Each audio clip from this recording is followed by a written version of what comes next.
తాతయ్య. ఈ మధ్య ఒక పుస్తకం చదువుతుంటే అక్కడ ఒక వర్డ్ నాకు అర్థం కాలేదు. ఆ వర్డ్ ఏంటంటే పడక సుఖము అని ఉంది.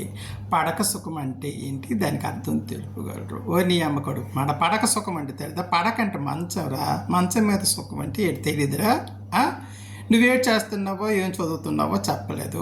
పడక సుఖం అని ఒక పదం వచ్చింది. ఆ పదంకి ఆయన పడక సుఖం అని పదం వచ్చినప్పుడు అందులోని సారాంశం అంతా పడకకి సంబంధించే ఉంటుంది కదరా.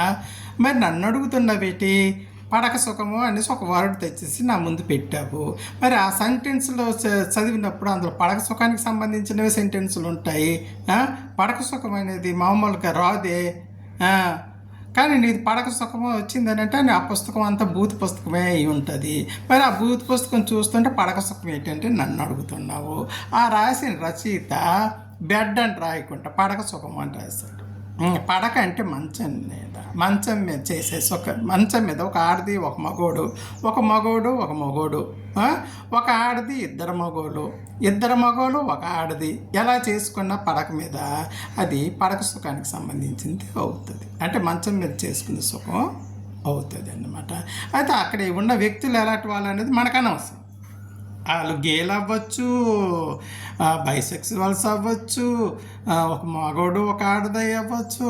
ఎవరు ఏం చేసుకున్నా సరే మంచం మీద చేసుకునేది అది సెక్సే అవుతుంది.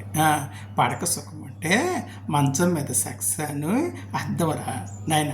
ఆ మాత్రం తిరిగినట్టు అడుగుతున్నావు ఈ తాతకి. ఈ తాత నోరు మంచిది కాదు. ఆ యూట్యూబ్ నా మీద కోపం మీద ఉన్నా నేనే చెప్తాను.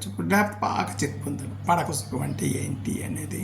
పడక మీద సుఖాన్ని పడక సుఖం అంటారు. అంటే మంచం మీద చేసుకునే సెక్స్ని పడక సుఖం అంటారు. అర్థమైందా? చేసుకునేదాన్ని పడక మీద కార్యక్రమం అంటారు. మీరు తృప్తి పొందడాన్ని సుఖము అంటారు. మళ్ళీ అది అడగడు. పడక మీద మంచం మీద చేసుకుని దాన్ని సుఖం అంటాను వీటి అంటే మీ ఇద్దరు కలుసుకొని తర్వాత ఎంజాయ్ చేసిన తర్వాత ఒక రకమైన తృప్తికి లోనవుతారు కదా, దాన్నే సుఖం అంటారు. ఉంటాను.